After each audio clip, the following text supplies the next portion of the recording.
Thank you, Christina. Thank you, Willem. Now, let's shift our focus looking into the future. What is our game plan? What have we been working on? What's the progress that we have made? And what can you expect from Mercedes-Benz in these next coming years? That's what I would like to talk to you today about, together with Harold and Marcus. And it comes down really to 4 core messages. These are the takeaways from today. Number 1, we have this unique and iconic brand. It's a certain recipe that makes a Mercedes-Benz a Mercedes-Benz. And in this next phase of our transformation and evolution into the future, what we have done is we have taken this recipe and we have distilled it one more time to make Mercedes even more Mercedes. That's a segue into the second point. We're embarking on the biggest tech, innovation, and product launch offensive in the company's history. So it will be a very busy 3 years coming, with a refined recipe turning into product and turning into technology, class-leading technology. Even if we love cars, and it's a lot about cars, we spend a lot of time here in Sindelfingen, and we look at styling, and we test drive, and so on. Everybody in this room, and especially the audience that is in this room, knows you cannot have innovation strength if you don't have financial strength. So financial strength equals innovation strength. Financial strength equals return of capital to shareholders. That is why we will leave no stone unturned in the challenging macro and market environment that we're in to look at our complete business model and every single cost category, investment category, to make sure that we have the most efficient operations that we can have. Not the easy way out. Just cut your R&D spend and your CapEx spend. You can very, very, very quickly improve your short-term financial performance if you would do that. But Mercedes-Benz has always been a long-term thinking company. So we're not going to eat our seed. We're going to use our seed to create future exciting products and returns to our investors. But at the same time, we will double down on efficiency. That is the third message I want you to take with you today. And last but not least, this is a Capital Markets Day. We're talking to our investors. Many of our investors are here. We want to make sure that you have a good return on investment. Harold showed us the numbers from 2024, a healthy dividend, also a good share buyback program. We want to continue our capital allocation policy to be investor friendly. I could almost stop the day there and say, that's it. Let's now go out on the test track and drive some cars. And I know for those of you who are in the room, you're ready for that and you will get to that. But let's double click and go in a little bit more deep. But those are the 4 messages. Let's start with the recipe. If you work at Mercedes-Benz or you have been associated with Mercedes-Benz for a longer period of time, that recipe is like in your genes. If you work in R&D, you know what a Mercedes is. But sometimes it is important to stand back and look at what are the ingredients and how do you need to maybe refine those ingredients. So you either meet or exceed the expectations of your customers. It's about them. What do they get? What do they buy when they buy the 3-pointed star? And how are we going to make that experience even better and that technological substance even deeper? Yes. If you would wake me at 3 o'clock at night and say, what is this? Yes, of course, it's class-leading safety. It's the way it rides and drives, that comfort. Even if you're blindfolded, you know you're in a Mercedes. Of course, the quality, the longevity of the product, it's something that you buy to keep.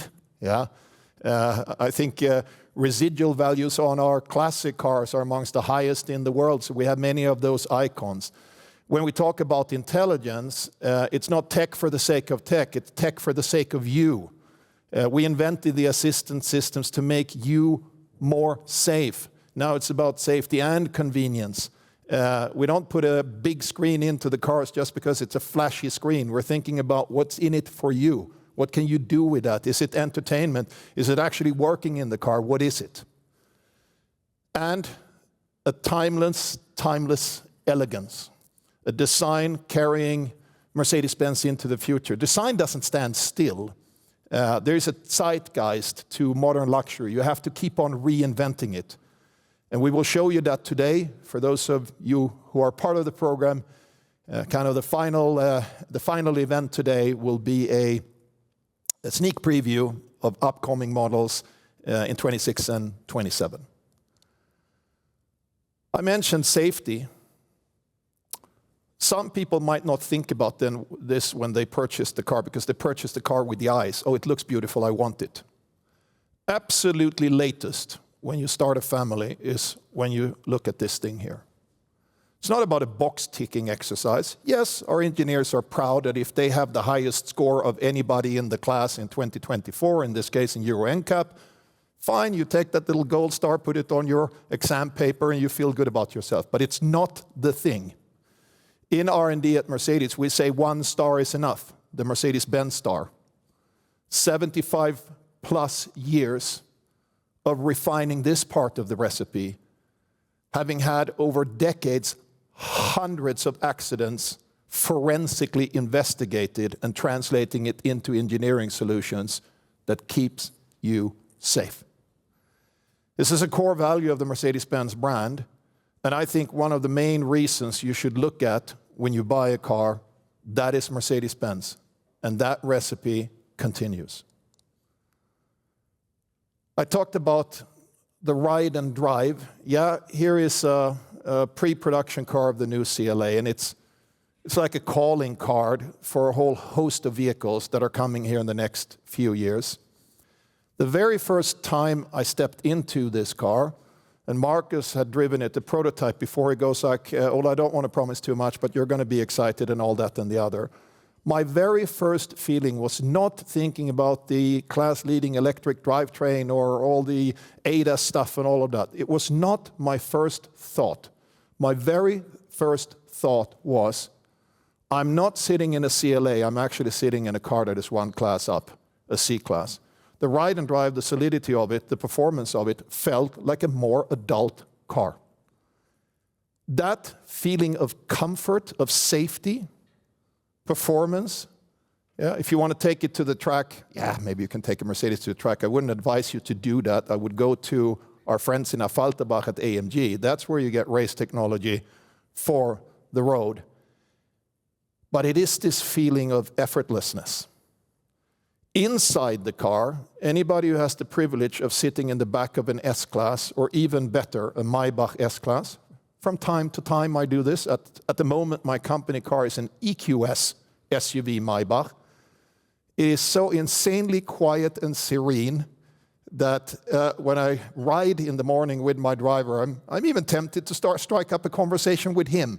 But I don't want to waste the time, so I use it to do my emails and inform myself about what's going on. Here's an example where we have upped the game in the EQS. Yes, a very aerodynamically shaped car, class-leading aerodynamics, hence the best range in its class. But with the executive seating now in the EQS, you get almost the S-Class combustion feeling. On the digital side, MB.OS, and I don't want to steal your thunder, Marcus, I'll leave most of this to you, and I just want to say one thing. It's about you. It's not about the tech. It's about what the tech can do for you.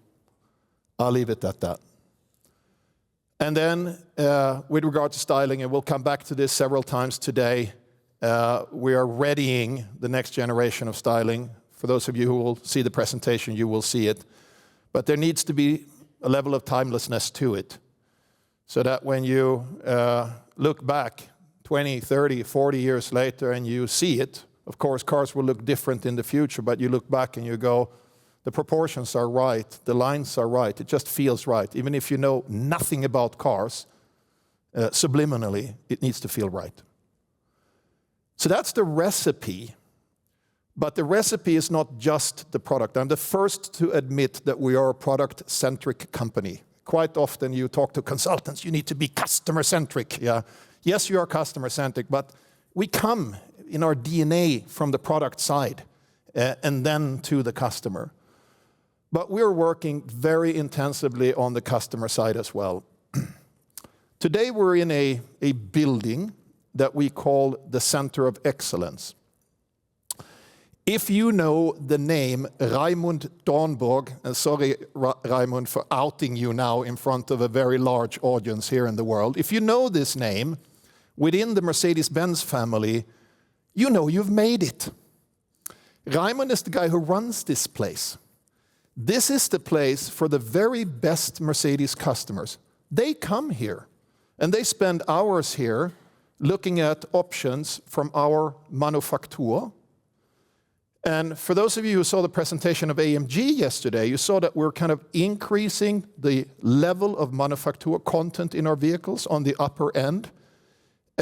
We are making that also a strategic imperative. In a building only 5 minutes away from here, we have more or less cleared a whole part of the factory and turned it into a manufacture production. Yes, it's craftsmanship. Yes, it's expensive. But yes, if you buy a tailor-made suit on Savile Row, you expect to pay maybe a little bit more than if you buy a pret-à-porter in one of the department stores. And that is what manufacture is all about. So we will continue to build the individualization for Mercedes-Benz customers, not just here, but also make it more available and more convenient for customers around the world to tap into it. Speaking of customers, we have the product, we have the individualization of product. What about the other touch points?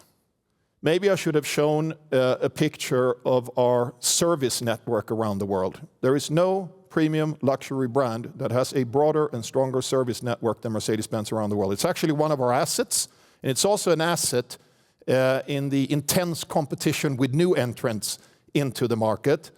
And yes, the service level of spare parts is extremely high at Mercedes-Benz. Usually you don't have to wait. If you have to wait, I'm sure the customer says, hello, I'm waiting, and we will respond quickly to it.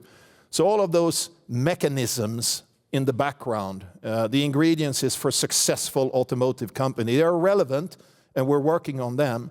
But we're also trying to improve every single touch point vis-a-vis the customer to make the experience for the customer even better. On the left-hand side, you see an example of an almost insane Mercedes showroom invested by one of our private investors that says, I believe in this brand. I've seen what you have in the product portfolio. I'm going to put $100 million plus into a facility that is almost like a place for pilgrimage for Mercedes fans. The digital side, little anecdote from the past. Some years ago, my dad or my parents who live in Sweden said, want to buy a Mercedes? Yes, they drive Mercedes. And I said, let me help you configure the car. In this case, it was an E-Class. And I sat down with my dad to configure the car. I pretended with him as if I had everything under control, but it felt a little bit like I needed a PhD degree to understand all the combinations that I could configure. Good thought, execution maybe not perfect. The marketing and sales team has spent a tremendous amount of time to make the digital journey not only seamless into the physical journey, but much more convenient, much more easier to access.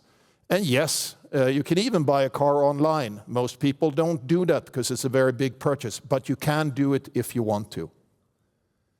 So the digital side of it is also important. We will continue to invest in the digital customer experience. Last but not least on this slide, if you see this artifact, it's even better than knowing Raimund Dornborg. If you get it in this Silver Arrows program that we're launching this year, starting here in Germany and then going into different markets. If you have this artifact, you are actually recognized as one of the best customers in the Mercedes-Benz family. Asterisk, you will have to spend quite a bit of money to get one. But it's not about the money, it's about being part of a family. So on the very top end of our portfolio, we want to create a unique family for those customers and offer them experiences above and beyond the normal stuff.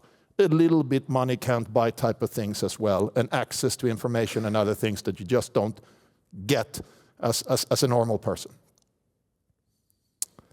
A talked about this launch program. Okay, so what is it? Yeah, what is coming? Where are the cars?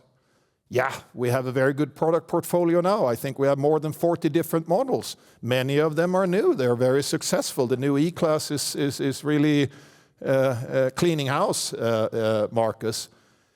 But now it's like we're going to reskin the whole portfolio here in the next 3 years and into 2028 as well. But the period starting middle of this year to end of 27 is going to be particularly intense.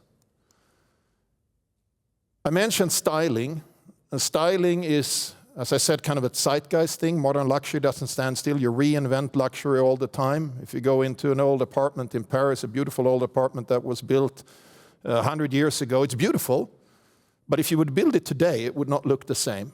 You have to evolve this and you have to look into the future. And starting next year in 2026, we're going to kind of enter the next era of the design language. What has guided us here? When I was a kid, I grew up in Malmö in the south of Sweden. Most families back then, let's say in the 70s, maybe early 80s, they drove Volvo or Saab. If there was somebody in the neighborhood that had a Mercedes, and maybe that was a little bit more unusual there than if I had grown up here in Germany, I guarantee you that every single kid on the street knew who that was.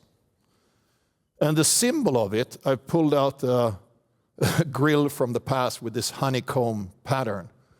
It's like even if you see it in your indirect sight, you go, that's a Mercedes. I talked about distilling the recipe. The styling is also part of the recipe. The technical functionality, the packaging, how you sit, and all those other things, of course, no compromises there, but it's part of the recipe. So it's almost like we have done a soul search and go back into what is the Mercedes soul, design-wise, but carry that into the future.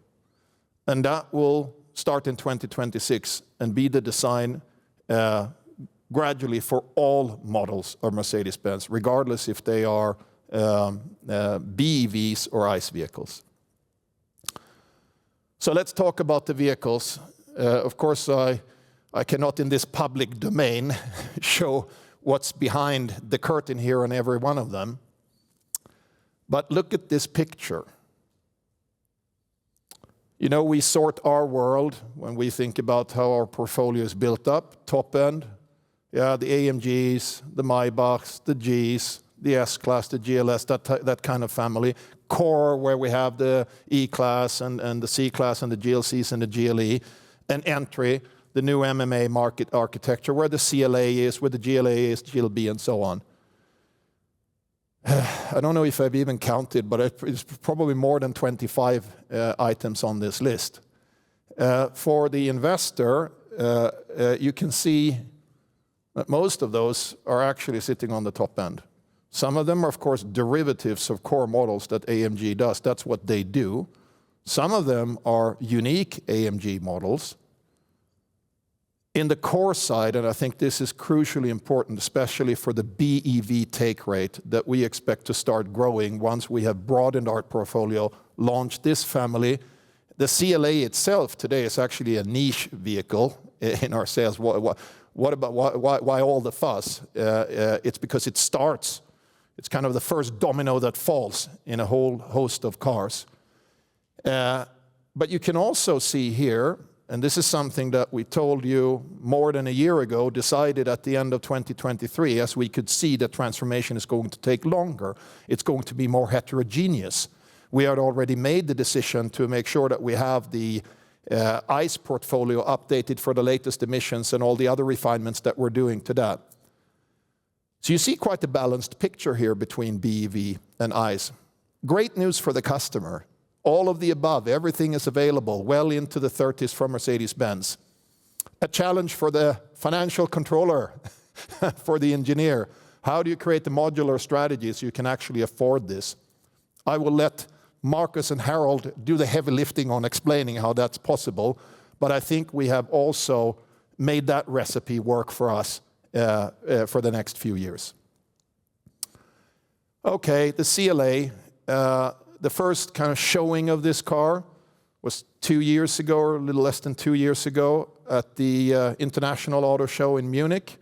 We made some promises. You show a vision car, it's going to have good range and class-leading efficiency, and you're going to charge almost as fast as you can fuel. It will have built-in supercomputers. Every single Mercedes from this point forward is going to have supercomputers. It's going to have all the sensor sets. So you have the maximum, let's say, compute and hardware genes already in this car and every other car for any ADAS level that your software people are able to dream up.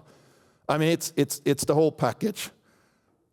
Are we going to keep the promise that we made in Munich 2 years ago? Answer is yes, and then some. Now, the world premiere of this car is about 4 weeks from now at another event. So I'm going to stop there, otherwise we don't have to have that event. And then we want to launch it by the summer. And you should not take out victory before you have finished the game. So pressure on you, Marcus, and the team to now, I don't know, climb the Hillary steps and get up onto the summit and make sure that we finish the work, so we enter with a high-quality Mercedes product. But it's in the making. But more important is actually this car.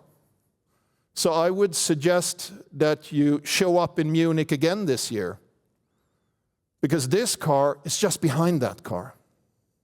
This is the first car on the so-called MB.EA architecture. It is the all-new electric GLC. And yes, that will be the main show. Spoiler alert, come people, you can't stop me. I'm live on stage. It will be in Munich, and we will show you what that MB.EA family is going to look like. And needless to say, if this car has pretty good technical stats, that car is also going to have pretty good technical stats. And here's where the modular strategy also comes into play. That what we really have done is we have developed 2 platforms. One is a powertrain platform, and the other one is an operating system platform. And when you have those platforms, I'm going to call them technology platforms, you can then apply them to different vehicles, and they go across many vehicles. Also next year, another important car, GLE or car family, GLE, GLS, super popular, quite margin strong. Maybe you will say something about that, Harold. That gets a complete remake next year as well, including an even longer wheelbase version for the Chinese market. And it would be a bit strange, right, if you launch all this space-age tech in the BEVs, but you would leave kind of the ICE doing their thing. You can't do that. So you take the tech from this and you put it into this. So we will proliferate the tech in terms of ADAS, in terms of infotainment and all those different things that are relevant to the customers, from BEV to ICE. The S-Class. The S-Class.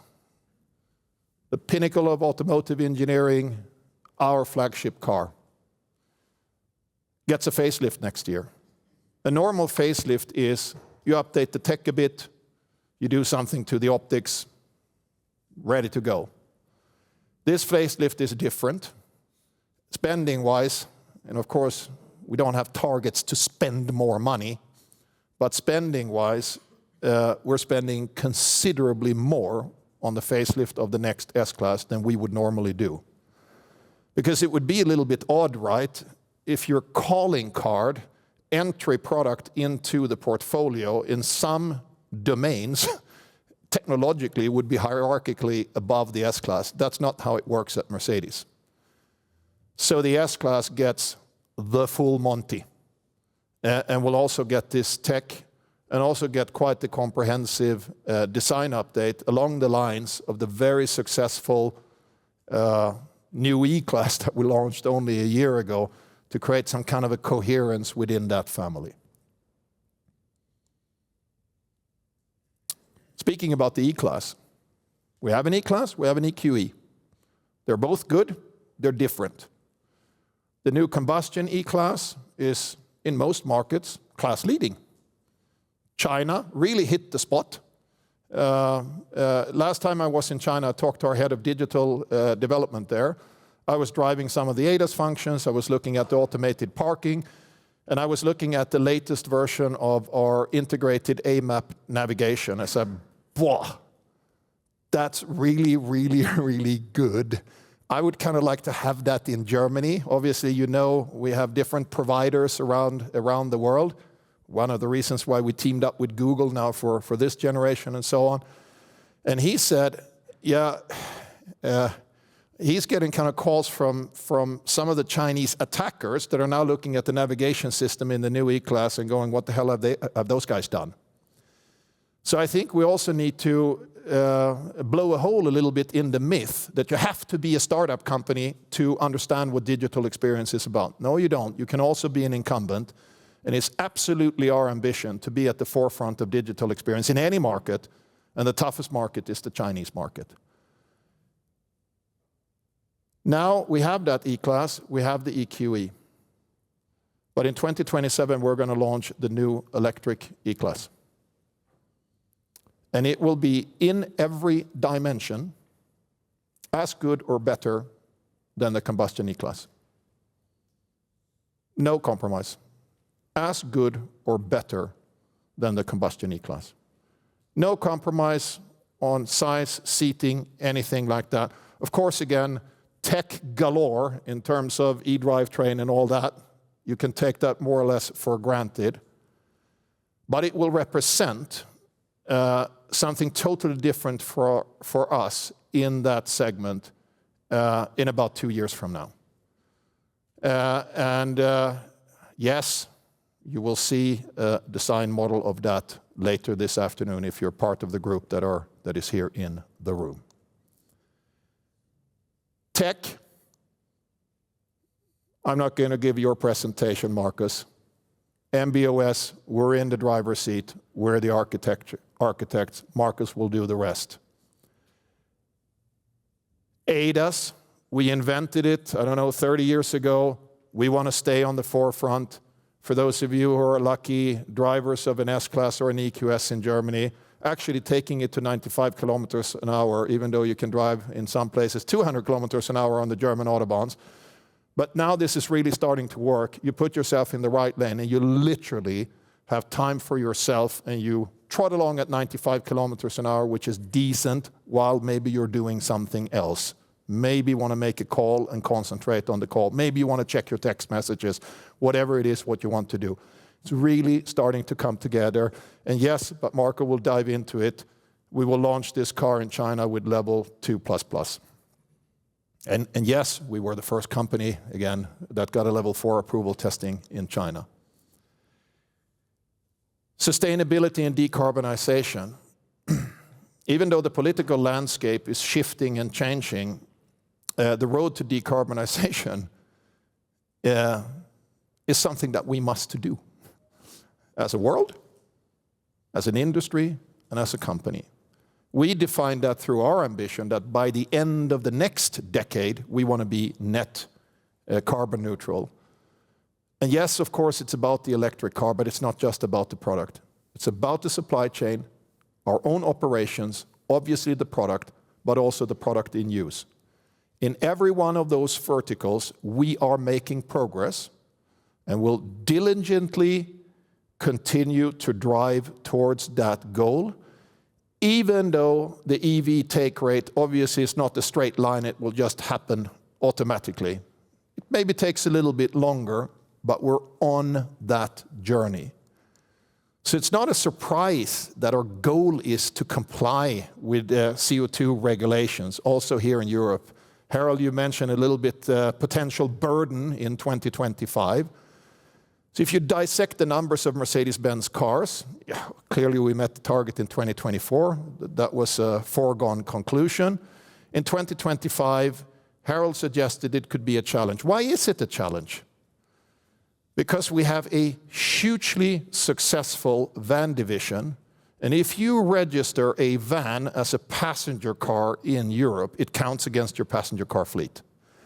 If you have seen a van, it's a very big boxy thing. Usually more people ride in it, so per person, probably the CO2 footprint is lower, but in the calculation per car, it's higher. That is a segment that is not yet on the level of electrification compared to passenger cars. With the Van EA starting next year, we're going to try to make a dent there. But that alone, I would say, burdens our average on the passenger cars by maybe up to 10 grams. It depends on how many we sell. Without that, solving that math problem given by the teacher would be a hell of a lot easier. And maybe the regulator did not think in that fine granularity when the regulation was written. So be it. I think the best way to negotiate, let's say, the coming period is to do this in a thoughtful way. Through our smart joint venture together with Geely, actually we were already in a pool. Yeah, they own Volvo and Polestar. That pool is now Volvo, Polestar and Smart. We're in it. So we can take advantage of that at a lower cost than if penalties would have to be paid. I think that's a rational economical decision. But I want to make clear what our intent is. Once we have launched all these products, which happens here through the next 24, 30, 36 months, we want to run up our EV share and naturally be compliant. That is our goal. Again, Marcus, you will talk about these drivetrains, and we have them both, next gen, all bells and whistles, e-drivetrain, but also completely refreshed combustion portfolio starting next year. Flexibility. All the plants are more or less flexible already. Thank goodness we did that. That's one of the benefits from the first kind of generation, first chapter of transformation. But it's also about the product. Why should the customer expect something less in either category, BEV or ICE? So guiding principle, back to you, Marcus, a guiding principle would be everything that you have learned as a customer, that you've learned to appreciate. Let's make sure that we protect that appreciation in every vehicle that we put on the road from this point forward, including the BEVs. Factories are flexible, but supply chain management is also going to be unbelievably important because, you know, one level down or one level up in the upstream, you have to manage the percentages between the ICE drivetrains and the EV drivetrains, even if your assembly plant can build both. If you are an incumbent and established manufacturer, that is a challenge that everybody has. I think we have laid the groundwork for this. We're pretty good at it. But I also want to send a message here. I said before that on the van side, we made an adjustment yesterday to our production network through selling the Argentinian plant. Better fixed cost utilization of that plant going forward. If we need to take steps to adjust the suit to fit the body, we'll take steps to make the suit fit the body. Harold, I think you will talk about that as well. And next level performance, it's kind of your chapter, Harold, so I'll try to go quickly through this. Just want to say a few things. Sometimes I read what is written and you go like, have they actually understood what's going on? Let me say something about direct sales, and I will use it with one example. A few weeks ago, I visited the most significant market in Europe, Sweden, Denmark. It was a joke, but I was in my home country, and it is an important market for us. We're market leaders in Sweden and Denmark, by the way, in the segment. And I was actually there to renew my passport, but I said, if I'm there anyway, let's meet the team and see what's going on. And on the day, there was a dealer board meeting. So I met with the dealer board to discuss with them. Sweden, as some of you know, was actually the very first market that we turned toward direct sales back in 2018. The first little baby steps, we didn't really know. You have seen the PowerPoint slide. Does it really work? And I'm the first to admit that even though I had left marketing and sales at the time, Britta, who took over from me, when she tried to convince some of those Swedish dealers to jump into direct sales, and it's not in the nature of an entrepreneur to kind of give up some entrepreneurial freedom, the first response was not positive. And she called me and said, Ola, you need to go to Sweden and talk sense into these guys. So I went to Sweden, tried to talk sense into them. And I threw 10 arguments at them why we should do it. They threw 5 arguments at me why we should not do it.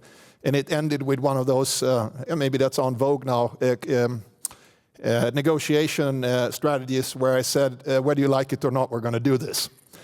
And we did.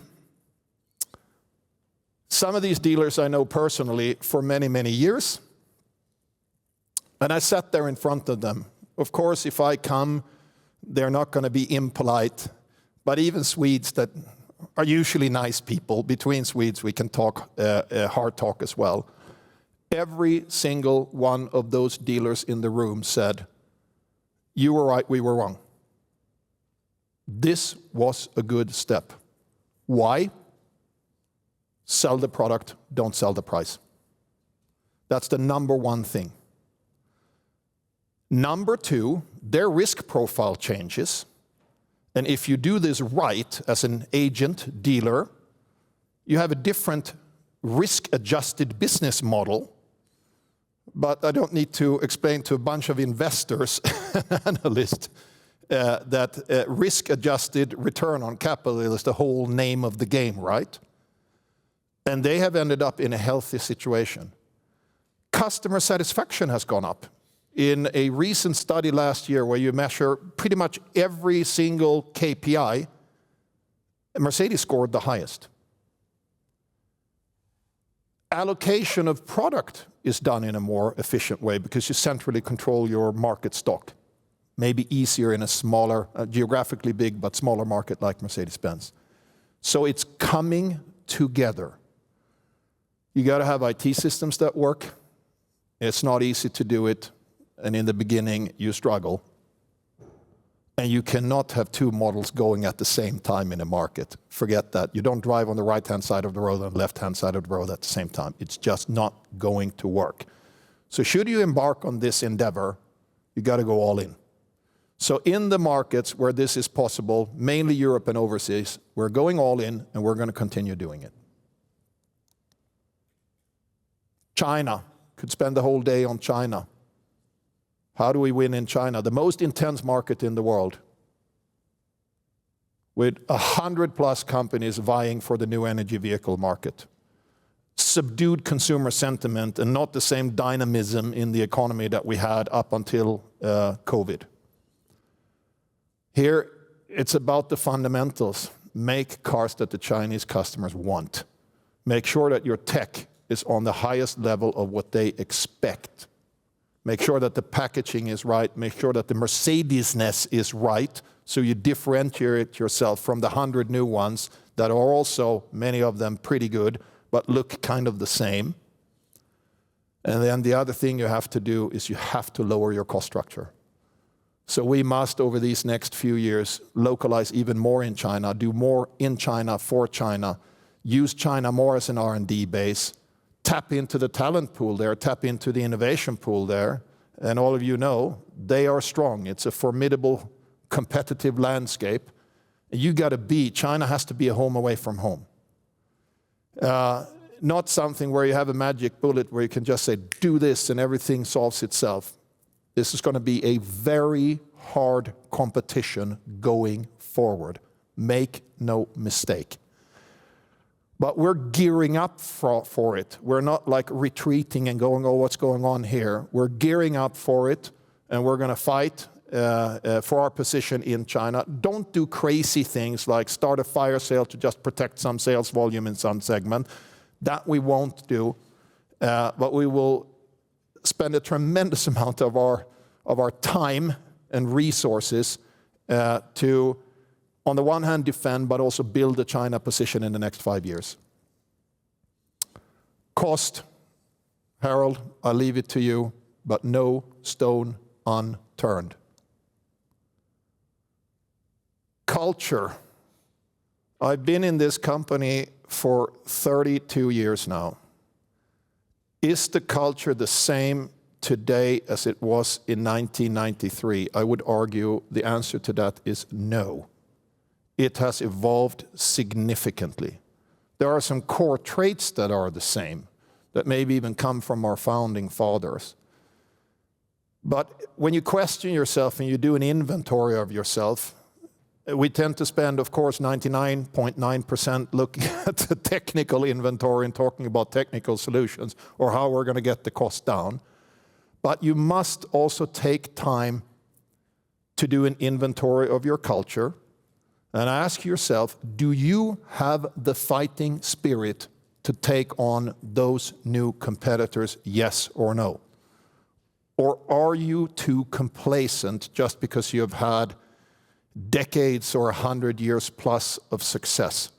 And it's very easy to fall into that trap. It's very easy to fall into the big company trap, yes, but. So a work stream that is equally important in next level performance is to do this inventory. And part of the way we're going to do this is not that I'm going to sit at home in the evening and write a manifesto and then come back to the company and tell the board first, listen, colleagues, this is what we need to do. Even though I have ideas of how I think we need to act and what fighting spirit is all about. And I believe I have that intrinsically in me. We're also going to let champions on all levels in the company rise and provide input. So if you call this like a soft work stream in the next level performance, maybe it is, but probably it's not. Because if we can change the culture, refine the culture to become even more performance-oriented, have the battle awareness. Yeah? The jungle is changing, survival of the fittest. It's not the biggest animal that survives. It is the one that is most able to adapt that survives. And when new animals come into that jungle, we have to adapt. So I think we have this insight. Turning a 160,000 people company completely around overnight is not the way it works, but we're going to work on this as well. And if we do it well, the new refined recipe of Mercedes-Benz, the new distilled version of it will be more attractive to our customers. We will launch a host of products that we believe will also drive growth. Through discipline, we can uphold financial resilience. Much of that financial resilience goes back into the technology, clearly, but also a healthy piece of it goes to our investors. Thank you very much, and I think I'm going to hand over to Marcus to give us more detail on the technical side.